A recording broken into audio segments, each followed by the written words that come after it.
It is a time of war, and demons are tearing across the land, killing humans without mercy. And all hope seems lost until a dragon appears in the sky, carrying the greatest exorcist the world has ever known. He chants a single spell and wipes out the entire demon army, saving humanity.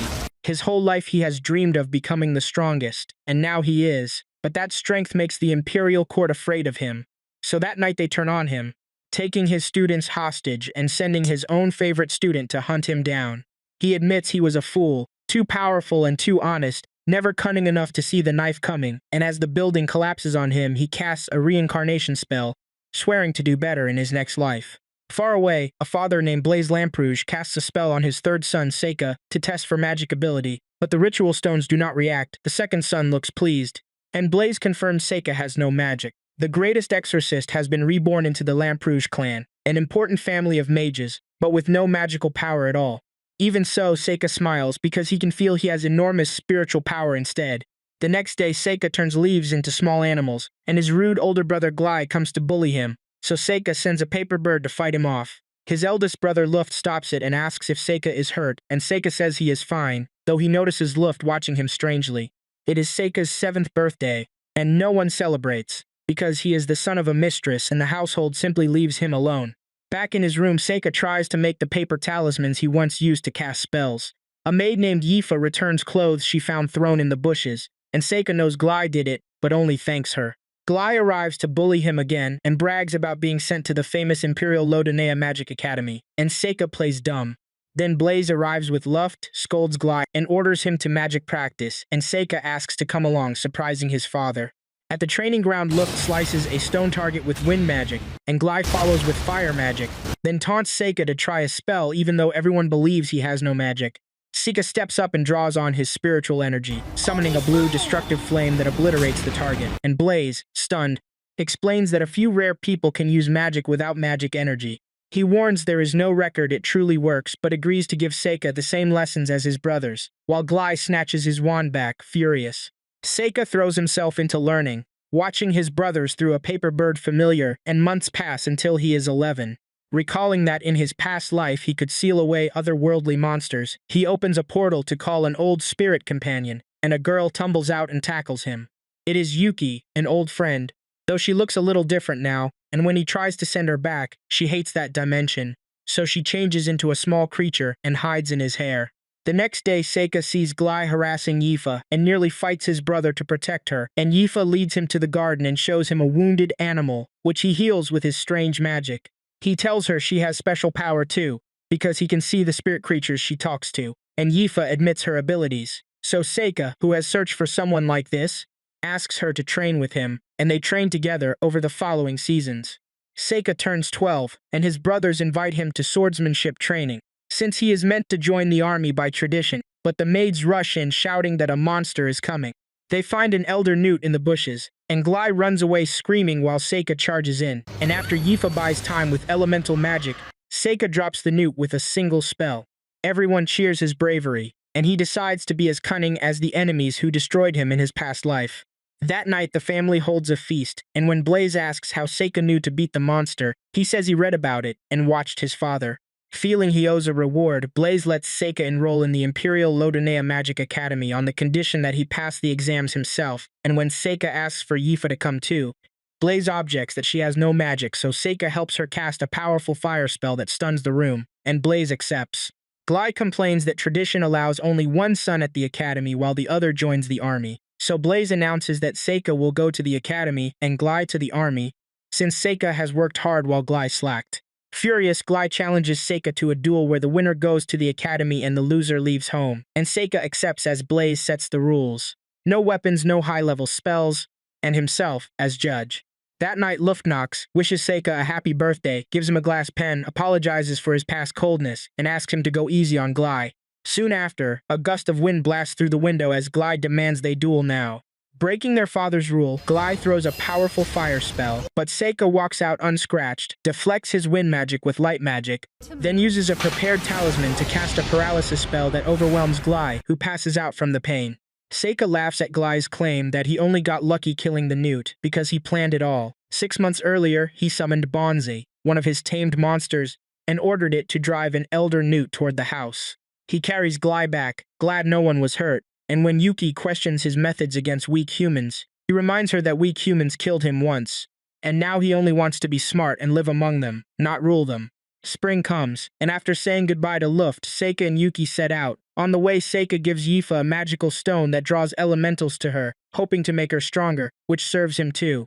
Back home, Blaze remembers how Seika came to him, dropped off as a baby by a stranger, the son of his brother Gilbert, who vanished in demon territory. The baby had black hair and eyes, extremely rare, and could use magic at only 1 year old. Blaze wonders if Seika is a human-demon hybrid, remembering the strange fire that killed the newt, and though he feels guilty about Gly, he believes it is too dangerous to send Seika to the army, fearing the boy could become a hero or a demon king depending on his surroundings, and hopes the academy will be good for him. At the academy, Seika and Yifa settle in, and when he tells her room is next door, she grows sad and asks to stay with him that night. But he misunderstands and thinks she means fetching food, so she leaves to do exactly that. Yuki appears jealous and explains that Yifa is in love with him, though Seika has no idea. They register for the exams, and when their magic is tested, Yifa shows an affinity for fire, but nothing happens for Seika, who calmly says he has no affinity, causing an uproar as the crowd assumes another noble is using connections. A sharp red-haired commoner named Amu pushes forward and tells everyone to be quiet, and her own test reveals an affinity for all 4 elements, amazing the room. When Seika thanks her, she snaps that she hates people with no magic who rely on connections, and as she storms off he notices her red hair and realizes she is someone he knew in his past life. At the practical exams, Yifa destroys 2 targets with flame and wind magic without chanting, then apologizes for the damage, and Seika, while everyone wonders what a boy with no magic can do, casts a blue fire spell, a stone spell, and an ice spell that freezes a target solid, shocking everyone. That night, the registration official hears of another student who can use every element, but she is unsurprised because that girl is her own student and may be the legendary hero destined to face the Demon King when he wakes. When scores are posted, Seika places 3rd, Yifa screams to find herself 2nd, and the top student is Amu. Days later, they are confirmed as students, and at the entrance ceremony, Seika senses strange energy while Yifa notices dark elementals, and they find a large magic circle hidden in the bushes. Seika leaves it alone since it belongs to the academy, but secretly plants a talisman to watch it. Inside the banquet hall, Amu climbs the stage to speak about being the strongest, but the magic circle activates and demons crash the party. The students fight uselessly and Amu drives many off, but Seika notices they are searching for something, and when he sees a powerful demon at the circle through his talisman, he teleports to it. Seika approaches confidently, and the demon, pitying the boy, calls underlings, but Seika beats 2 and seals the tougher one. Impressed, the demon gets serious, summoning countless swords, and after cutting off Seika's arm, it reveals during a pause that it seeks the hero prophesied to defeat the Demon King, meaning Amu. The fight resumes and the demon cuts Seika to pieces, but as it turns to leave it hears his voice and finds him alive and whole. No matter how many times it strikes, even driving a blade into his head, nothing works, and after Seika lets it impale him from behind, he springs his plan and casts a devastating spell that brings the demon to its knees. When it still tries to fight, Seika summons one of his strongest beasts, Ryu, and the demon is amazed that even the Demon King could never summon such a creature. Ryu destroys it, and Seika seals it away again. Heading back with a worried Yuki, Seika is amazed by how Amu beat the weaker demons alone, and decides to help her become the strongest and befriend her. A month passes, and when Seika greets Amu, she coldly tells him never to speak to her again, but he refuses to give up. He notices a large pot tipping toward them from above and teleports them to safety, and an instructor apologizes, explaining he was practicing levitation with dark magic despite being a light magic user, which impresses Seika. Later, their teacher assigns the top students to deliver a roster into the dangerous Lodonia forest, and Seika takes Yifa's place.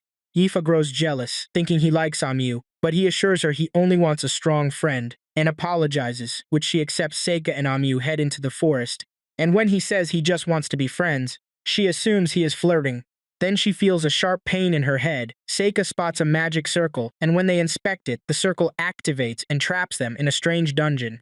Lizard men attack, and Amu fights well but drops her guard, so Seika saves her with wood magic, then lights the way deeper and quietly uses his talismans to help his allies on the surface find their location. When powerful monsters overwhelm and knock out Amu, Seika deletes them with wood magic and summons a huge centipede-like beast to finish the rest. When Amu wakes, her head is throbbing, and Seika suspects a curse and sets up a barrier that eases the pain. She insists she has no curse mark, but when he hints it may be hidden, she reluctantly lets him check her back, and there is nothing there. Still, since the barrier works, he takes a strand of her hair and transfers the curse into a talisman. As they rest, they grow closer, Seika sharing that he is the son of a mistress, while Amu admits she grew up an outcast because she loved to fight. His talisman glows, telling him the way out, but he chooses to keep adventuring with her. At the final boss, when their magic barely works, they combine forces, Seika summoning an exploding plant and Amu igniting it with fire, and she lands the final blow into the monster's head. Overjoyed, Amu hugs Seika, then flees in embarrassment, and they take the loot, Amu the sword, and Seika a ring, and port back, leaving out the curse and Seika spells. Then Seika visits his instructor, Mr. Cordell, and reveals he knows everything, the magic circle, the dungeon, and the curse, and Cordell admits he is a demon spy whose plan was to curse the hero so she would die of seemingly natural causes, meaning he must now kill Seika. But Seika has already transferred the curse into a talisman, explaining it relies on demon blood and worked because Amu was drenched in it during the attack, and as Cordell stands speechless, Seika summons the demon he captured earlier, bathes in its blood, and casts a spell that sends the curse back into Cordell, who drops dead. Ready for a normal life, Seika gives Yifa the ring so she can grow stronger, then spots Amu, but she ignores him while being warm to Yifa, which confuses him until Yuki explains she is probably just shy. Then the bearded vice principal summons Seika and Yifa to the principal's office, and Seika has a bad feeling, not noticing a strange girl watching from the shadows. The principal is a demi-human who dislikes the term, and after apologizing, Seika learns she wants him to represent the school in a competition alongside another student, and a red-haired girl enters and introduces herself as Mabel Crane, the one who was watching them. Amu is furious that she, the strongest, was not chosen, and they explain the school never entered before, but the rules now include magic, so the academy wants to raise its reputation. Amu admits she does not really want the prize, a place in the royal guard, but is annoyed no one asked, and though she insists Seika is strong, he denies it. She understands why he is going, but not why Yifa is. Outside, Amu keeps doubting Mabel, who overhears and calls her weak, so the two redheads square off. Mabel reluctantly takes a sword, and Seika notices her skilled stance. The fight ends fast when Mabel knocks Amu's sword away, and Amu accuses her of using dark magic in a sword fight. Seika saw it too, that Mabel used gravity magic on her blade, but Mabel says that is why Amu is weak, and tells Seika to get serious if he wants to win. As Yifa checks on her, Amu stands and dramatically announces she has made a decision. Seika ends up sharing a carriage with Mabel and Yifa toward the competition, unsure why Amu has come along, and when he asks if she got permission, she dodges guiltily. When Amu tells Mabel to respect her seniors, Mabel reveals they are the same age and simply started late, and Yifa adds that she started late too and is older than all of them. They arrive, and while Seika suffers his motion sickness, Mabel vanishes. So they check the tournament bracket before Seika takes time alone to think about why the principal really sent him. On competition day, the first fighter announced is Seika Lamperouge facing Dennis Regan, a swordsman thrown out of his noble family for being too aggressive. When Regan charges to stab him, Seika teleports behind him and blasts him out of the ring with wind magic, ending the match instantly, and Yuki warns him not to be careless. In the next match, Kyle activates an evil eye spell that freezes Sage Ford, then calmly walks over and stabs him, and Seika grows wary of Kyle but believes he has figured out the trick. Seika then faces Labanari the puppeteer and secretly calls an Ayakashi to smash his golem, forcing a surrender, though summoners are banned and he would be disqualified if caught. Amu says Yifa has been frightened since Kyle's fight and thinks Seika should forfeit, and when Yifa asks if he really means to join the Royal Guard, he says he will turn it down. Then Mabel faces Howlo, brushing off his attacks until she uses gravity magic to make her weapons unimaginably heavy, then charges and shatters his spear, forcing him to surrender. The announcer calls her the red-haired hero, and Amu explains the second hero in history was also named Mabel and used the same weapon. Later, Seika catches a demon spy releasing a messenger pigeon, and when the spy refuses to talk and attacks, Seika binds him with vines and summons Satori, an Ayakashi who reads minds, to take everything the spy knows about the hero, then, deciding it is too dangerous to let him live, tells Satori to eat him. When Satori tries to read Seika's mind in return, Seika stops it by threatening its life, then apologizes to a shaken Yuki. He reads the pigeon's coded message and works out the school's plan, that they want the fake hero, Mabel, to win and draw attention so the demons never find the real hero, Amu. Cordell found Amu and the school likely did too, but the demons lost her trail because Seika killed the only spy and assassin who knew, and when Yuki asks whether he is curious about Mabel's origins, he says he does not care as long as she keeps Amu safe. The tournament continues, with Kyle winning again through his evil eye, a young knight named Rhaenus advancing with every element, and Seika defeating a necromancer easily. Mabel wins again, then stops Seika in the hallway and threatens him to forfeit their semi-final, which he refuses. In their semi-final by default, Rhaenus casts night magic with resistance to the evil eye, but Kyle walks toward him, destroying his golems with dark shadow magic, and when Rhaenus charges, Kyle stabs his own shadow into Rhaenus's shadow, freezing him and reaching the finals. That night Yuki asks if Seika plans to lose, since he does not seem focused on winning, but he says he only wants to sleep, then finds Yuki in her human form beside him and grows flustered. Suddenly, he senses danger through his eagle's eyes and shields her, and the attacker is Mabel, coming to kill him with everything she has. When another figure appears, Seika drives him off, and Mabel, knowing she is beaten, disappears. Seika tells Yuki it was only a preview of tomorrow's fight, and since Mabel came this far to kill him, they should go find her and talk.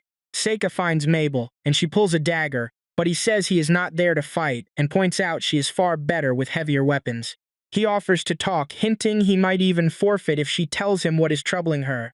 She admits she wanted him to drop out, then reveals her true purpose. She is here in Amu's place, and her job is to be killed by Kyle so the demons believe the hero is dead. The Rugrock Merchants Association takes slave children with potential and turns them into mercenaries by drilling a hole in the child's head and forcing magic inside until the child becomes an emotionless tool that only follows orders. She and Kyle were both raised by them, and to become a true mercenary, a child must kill the 3 others on their team. She claims she must kill Kyle because he killed her brother, but Seika does not believe her, telling her he knows Kyle is her brother, since they have the same eyes, and she has only dyed her hair. Caught, Mabel confesses that before Kyle was altered, he asked her to end him if he ever lost himself, and she is determined to stop him even if she dies, since the association will kill her whether she wins, loses, or runs. Seika declares he will defeat Kyle and promises she will not have to die, but Mabel insists she must face Kyle herself, so Seika resolves to prove his strength to her. In their semi-final, Mabel moves with startling speed using gravity magic to lighten her huge weapon, and when Seika's vines fail, he reverses the trick, making her weapon 1,000 times heavier and binding her with mercury vines. He takes his place in the finals, telling her to leave Kyle to him. In the final, Kyle is upset the plan has gone wrong, and Seika tells him that when he loses, he must apologize to Mabel. Seika hides his movements with red smoke, and when Kyle walks straight through unbothered, Seika summons a massive beast, Ushioni, and throws him across the arena. But as Seika closes in, a spell seal activates and strikes him hard, and though he raises a barrier, the curse gets through and Kyle, unable to take the damage, coughs blood and dies. Enraged, Seika moves to bring Kyle back, but Yuki stops him, reminding him of his vow never to use resurrection magic in this life, and the terrible price that caused his reincarnation. Realizing she is right, he holds back, keeping his promise. The tournament ends, and Seika lies that he destroyed Kyle completely. The Emperor does not attend. The committee hands Seika the victory medal, and he declines the royal guard as always, glad at least for the prize money. He moves Kyle's body into another dimension for a proper burial, and at the grave Mabel guesses her brother was cursed. Seika reveals he knows Mabel is her real name because Kyle kept saying it, and apologizes over the 4-leaf clover, and Mabel breaks down crying. When she asks what will happen to her now, he reassures her that she will return to school, and he will handle everything. He meets his friends walking with Mabel, and Amu challenges her to a sword fight with no magic, then cheats and uses it anyway before bragging about her win and inviting Mabel to train. In the principal's office, Seika lays out the whole scheme, and the principal confirms the association arranged everything, wanting Kyle to win to make their mercenaries famous, treating the children as tools. Thanks to Seika, Mabel is safe, and the association has lost their masterpiece, Kyle, which the principal calls fitting justice. She asks Seika to look after Mabel, and when he goes to find her, she has changed her appearance so completely that he does not recognize her. And once he does, she tries to flee, not wanting to study with him because she finds it hard. At lunch, Seika tells his friends he has been assigned to investigate a dragon in the kingdom of Astria over the summer, going in place of his busy father, whose choice his top grades made obvious. He tells Amu and Mabel to stay with their families and asks Yifa to join him, which she happily accepts. Then Celilio, the crown prince of Astria, walks in admiring the academy building, and after his assistant snaps him out of it, he greets Seika, saying he wanted to see the Empire's magic academy while meeting him. Then his eyes land on Yifa, and he is instantly smitten, asking her to join his household as one of his wives, and the room falls silent. Yifa calmly answers that she is Seika's servant, and when the prince tries to buy her, the assistant stops him. In private, the prince explains that the dragon of Astria, said to have been hatched from an egg by the queen, has lived at peace with the people for over a century but has acted strangely for the past year, and he hopes Seika can find out why and whether the legend is true. He keeps staring at Yifa until his assistant Lise tells him to stop, and the two leave. Amu and Mabel worry Seika might hand Yifa to the prince, but he says he never would unless she truly wanted it. 2 days later, they leave with the prince's carriage and guards, and Yifa mentions the prince invited her to ride with him, doubting he really wants a girl like her, but when Seika says the prince seems serious, she is happy, though Seika feels uneasy. 9 days later, they reach Astria's old capital, Protoaster, where the dragon's attacks have terrified everyone and ruined trade. The dragon appears overhead, but someone summons a lava tiger that drives it off, then turns on Yifa. Seika restrains the tiger, and when it breaks free and charges him, the summoner stops it, and the prince scolds him, revealing him as Zect, the head of a mercenary group the prince has hired. Zect mocks Seika's age, and Seika asks the prince why he hired a mercenary, learning it is to slay the dragon, which the prince believes is the only way. Seika warns that at worst the dragon would simply leave and attack another country, and argues they should find a peaceful solution, but the prince orders Zect away and tells Seika to stay out of it. Then Seika turns to Yifa and scolds her for not protecting herself with magic, and when the prince says he is too harsh, Seika snaps at him to stay out of it. Walking back, Seika feels bad, remembering how in his past life an older student he was close to was eaten in front of him, and he does not want Yifa to meet the same end. The next day, the library yields a book saying the queen hatched the dragon from an egg, that the dragon, a male, later moved to the mountains with a female, and that 50 years afterward the dragons began attacking people, exactly what is happening now. Seika reasons they turned aggressive because they had young and could not feed everyone, but Yifa points out there are no young dragons this time, and this dragon is male, which leaves him stumped, so he decides to climb the mountain himself, promising not to fight and to flee if spotted, and refusing to let her come. That night, Yifa says the prince wants to see her, but Seika tells her she does not have to go, and noticing she is scared to be alone, he invites her to stay, sharing the large bed. He asks how she feels about the prince's offer, and when she says no, he presses for the truth, and as she grows sad, thinking he wants to be rid of her, he explains that a royal invitation is a great honor, that he would miss her, but that everyone must choose their own path. Comforted, she says she will think about it, and in the morning Yuki tells Seika he was too hard on her, and that she has loved him since they were children. Seika confronts the prince, who claims he only wanted to talk and asks for help apologizing, but Seika says that if the prince is serious he should apologize himself, and refuses to give Yifa unless she wishes it. Then he tells the prince he is heading up the mountain. While Seika is gone, Lise poisons Yifa's mind, calling Seika a monster and claiming the elemental spirits avoid him because he gives off a demonic presence. Yifa defends him, reminding Lise they grew up together, but Lise insists he is dangerous and urges her to tour the prince's household, where she tells Yifa the current queen is beloved. But the prince fears he cannot match her, which is why he rushes to win glory with the dragon and to find a wife, and she keeps pushing Yifa toward him.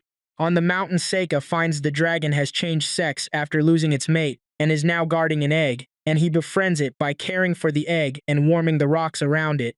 But when he tries to leave, it growls and drags him back, refusing to let him go. After the tour, the prince prepares paperwork to free Yifa, planning to pay for it himself, but Yifa refuses, saying they need Seika's approval, and insists she can decide for herself. When an officer arrives needing her thumbprint, the prince orders his guards to restrain her, and as she tries to break free, Lise stops her with a magic nullifying barrier and cuts her finger to use the blood as ink. Just as Lise is about to press Yifa's thumb to the paper, Seika arrives riding the dragon, stunning everyone.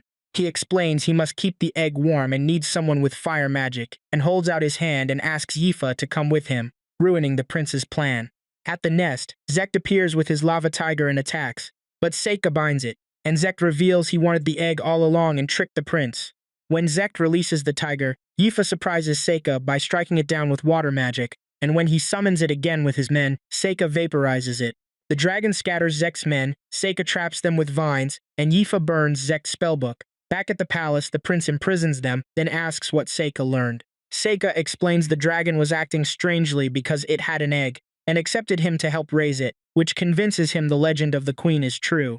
Since to the dragon humans were its parents, a bond that passes to its offspring and keeps Proto-Aster safe. Seika begs the prince to help the dragon hatch the egg and reunite the dragon and the people as a family. But the prince selfishly refuses, wanting to be seen as a king of great achievements, treating the dragon as a tool to reach the throne. When Seika refuses to kill the dragon, the prince's face darkens, and seeing the refusal as a threat, he invents a lie that Seika used magic to drive the dragon mad. Seika is willing to play along until the prince again tries to force Yifa into marriage, and then his patience breaks, and he calls the prince immature and unworthy of her. Lisa's laughter cuts the tension, and she tells the guards to stand down and asks everyone to consider what Yifa truly wants. Made confident by Seika, Yifa rejects the prince's proposal and says she is returning to the academy with him. Seeing the prince's efforts are useless, Lise tells him to give up, thanks Seika for his help with the dragon, and asks to speak with Yifa privately, where she gives Yifa healing elementals and tells her Seika will understand her feelings soon. As they leave, Yifa reveals she is descended from elves, which is why she can use elemental magic, and she carries this nervously, unsure how to ask Seika about Lisa's warning regarding his true nature. Elsewhere, a new group of ruthless enemies, Mudarev, Perslaria, Loni Golganis, and their captain, kill and devour a boy who set a trap for them, their mission being to take down the hero, no matter the cost. While in another kingdom, a princess learns from her guard that they are ready to depart. Back at the academy, Seika invites Amu and Mabel to his home for spring break, since his father wants to meet a swordswoman who can use every element and would be glad to meet the daughter of Baron Crane, and both agree. Afterwards, Seika admits to Yuki he is not looking forward to it, because someone very important will be at the mansion who wants to meet them, and politics always complicate things, and though she suggests he skip it, he says his old habit of standing out is what killed him in his past life. The next day, Seika arrives home to Luft and to Edis, Yifa's father, and introduces Amu and Mabel, but Glai interrupts by challenging Seika over an old humiliation. When Amu learns Glee was the bully, she wants to fight him instead, and Seika backs the idea, offering to fight Glee himself if Glee wins. With Seika refereeing, Amu is winning until Glee cheats to disarm her and claims victory, then refuses her rematch. Then a princess appears, saying it must be fate that she is here to watch, and when Glai tells her not to cause trouble, she says there is always something to learn from losing, which makes Glai give up the duel. She asks Seika to introduce her, and he names her Princess Fiona Erd Aliglife, and everyone is shocked to recognize her before they head inside.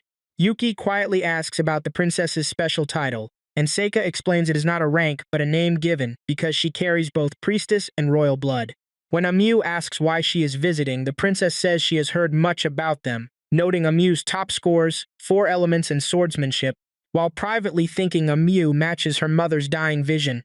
She thanks Seika, says she would have loved to make him her knight but cannot, and asks him to see her off when she returns to the capital and to make sure she is treated as royalty. Over the meal, she says she wishes she could fly if reborn, and when Seika suggests a bird, she says she wants something stronger, like a dragon. And he mentions he is friends with the dragon Yifa, which becomes a small joke. When the princess teases that the two seem like a couple, Yifa says she is only his servant. And when the princess wonders whether the academy admits commoners, Mabel explains she was adopted by the Crane family. Meanwhile, Seika's father recalls Edis's anger at Yifa being sent as a servant, and how he defended Seika as a good boy who has caused no trouble. In the present, when his father asks about school, Seika says all is well, and his mother, who once ignored him, surprises him by asking him to write home more. After dinner, Amu bursts into Seika's room while Yuki hides, and they talk about becoming adventurers after their lower years, a plan he already promised to join. And once she leaves, Yuki reminds him of his original goal, to stay close to Amu so he can keep his own power hidden. The next day, the group visits the city, and at the market, the princess suggests she and Seika hold hands so they do not get separated. When she asks how one grows closer to another person, Seika says saving them works, and the princess loves the idea of being rescued and gives him a pointed look, though he foolishly says Amu would be the one doing the saving. Amu grows jealous and asks when he will let go, but the princess says he must stay close in case anything happens. Sure enough, construction goes wrong, and Amu and Glee move fast to save the princess and Seika, and though grateful, the princess clearly wishes Seika had rescued her. Before leaving, Seika buys her a hair scarf, which she says she will treasure forever. Later, Seika finds Glai training, and they discuss the princess's power to see the future, inherited from her mother, an oracle priestess. Glai confirms the kingdom does not know her true identity, but reasons that because she is obsessed with meeting Amu, she must be seeking the hero, which Seika already suspected, and warns him not to disturb her visions for the Empire's future. The next day, while the princess searches everywhere for him, Seika hides in the garden with Yuki, who asks whether the princess's foresight is like his, and he explains it is different, and says they are safe as long as he stays uninvolved.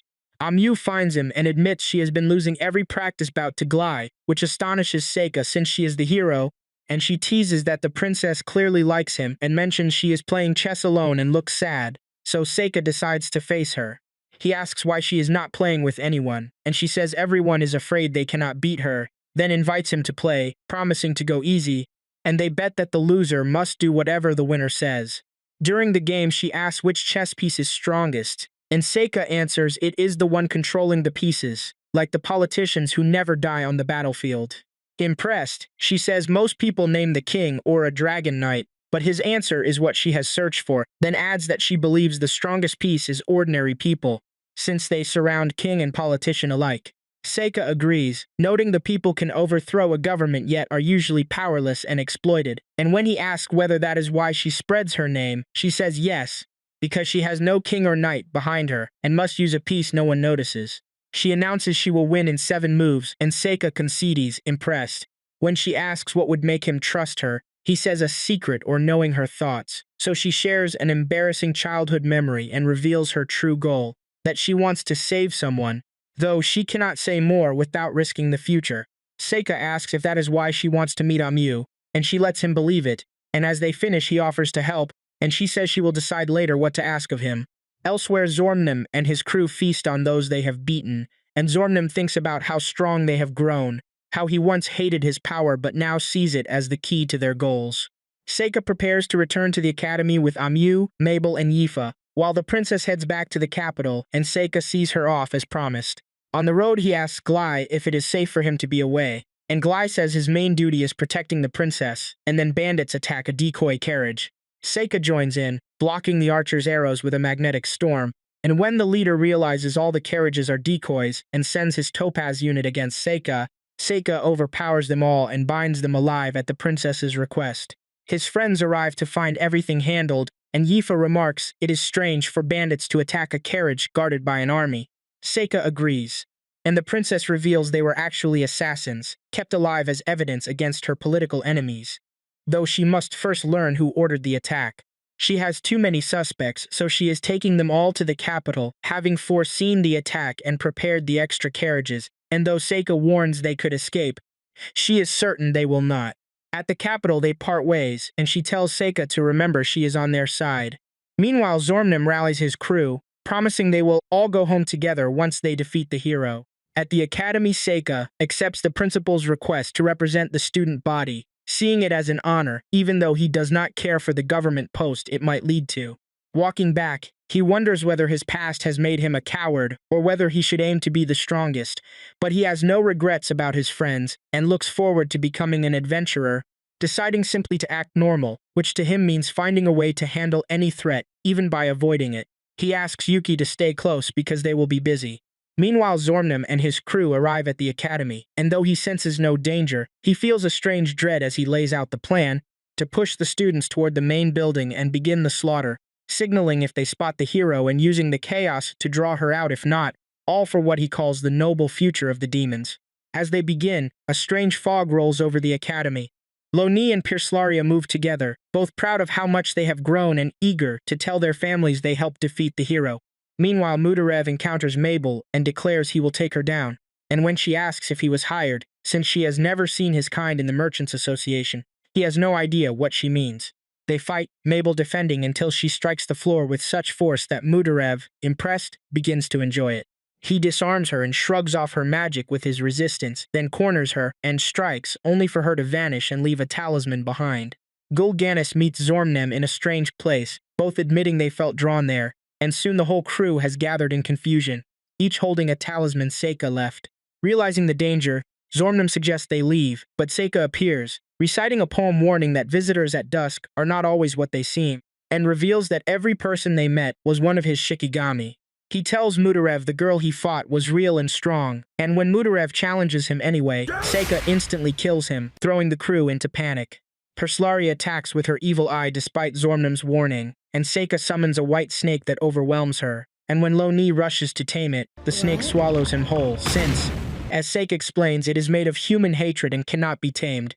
When Gull offers to hold Seika off so the captain can escape, Zormnum instead sends Gull away with his teleportation, and as Seika reveals he is protecting the hero, Zormnum tells Gull to warn their people that Seika is the demon lord guarding her. Seika kills Zormnum with a massive attack, then tracks the escaped Gull with a talisman and finishes him. Minutes later, Mabel runs up to report the attack, but Seika reassures her, and she realizes he has already handled everything, so he asks her to keep their encounter quiet. Talking with the others about his upcoming speech, Seika asks Amu how she felt giving hers, and she says she was not nervous, recalling how a demon interrupted her and sharing what she meant to say, that she wanted to grow stronger to protect her friends, defeat demons, and become an adventurer, and Seika quietly realizes she never knew the demons were hunting her. As he heads for the podium, a group of Dirac knights bursts in demanding Amu, accusing her of a grave crime for killing a demon emissary who visited the academy. Amu denies it, but the knights arrest her, and though Mabel is ready to fight, Seika stops her, saying he trusts Amu's innocence, and they watch her taken away. Later, Seika meets the principal, who knows demons infiltrated the school but not who dealt with them, and when she asks if he blames her, he says no, explaining the Empire is likely using this as an excuse to remove the hero.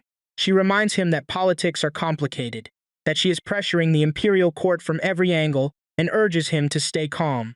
Worried Amu could die under suspicious circumstances, he thanks her and leaves, and outside Yifa and Mabel say that if he decides to rescue Amu they are with him, but he says they should trust the principal.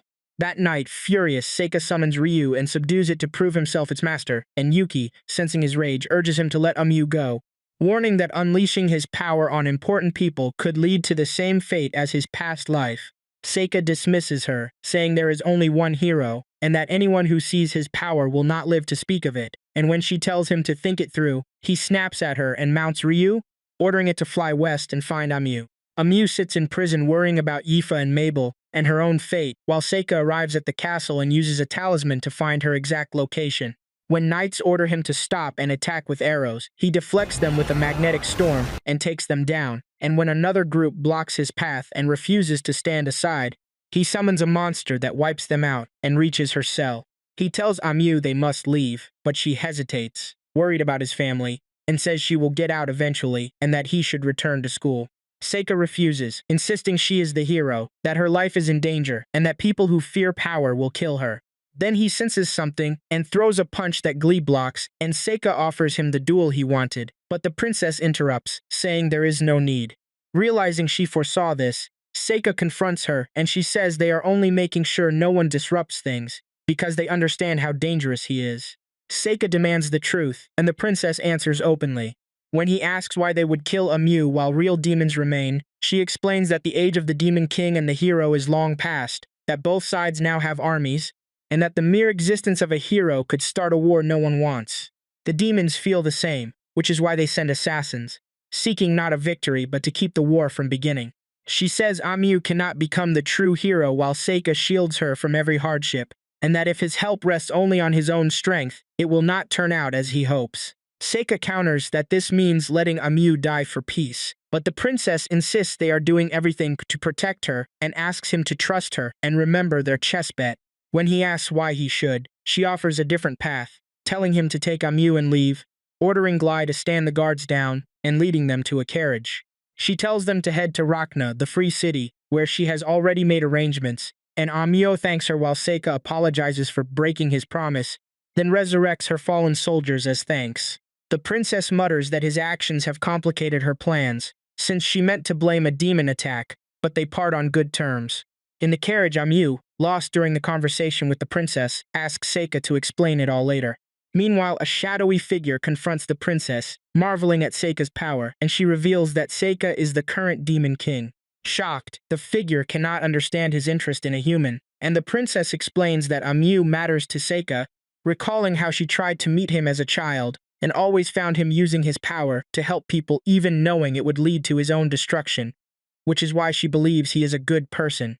Back in the carriage, Seika and Amu agree that Yifa and the others will be worried and angry and that they will have to apologize, and when he asks if she regrets anything, she says she does not, and the two promise to support each other on their new adventure. That's it for this video. Make sure to like and subscribe, and watch this next video on screen.